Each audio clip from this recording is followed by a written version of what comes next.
గాలి జనార్దన్ రెడ్డి వైఎస్ జగన్ రెండు రాష్ట్రాల రాజకీయాలను శాసించాలని చూస్తున్నారని కృష్ణా జిల్లా తెలుగుదేశం పార్టీ కన్వీనర్ దేవినేని ఉమామహేశ్వరరావు అన్నారు.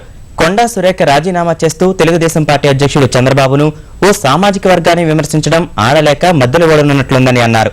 రాష్ట్రం సమస్యలతో సతమతమవుతుంటే మంత్రులు ఏం చేస్తున్నారో తెలియడం లేదని ఉమా అన్నారు.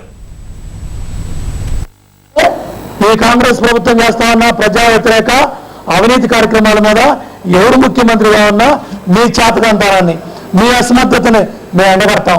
వాళ్ళ గ్రామాల్లో చాలా మంది విషజ్వరాల బారిన పడి చచ్చిపోతా ఉంటే ఒక్క మంత్రి తిరగలేదు. ఆ బొత్స ఉన్నాయంటే సొల్లు కబుర్లు చెప్తాడు.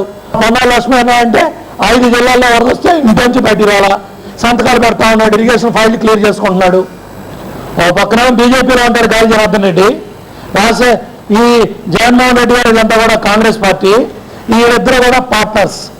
ఈ అక్రమ సంబంధాలు, ఈ అక్రమ ఓటాలు ఇవన్నీ కూడా బయటికి రావాలా.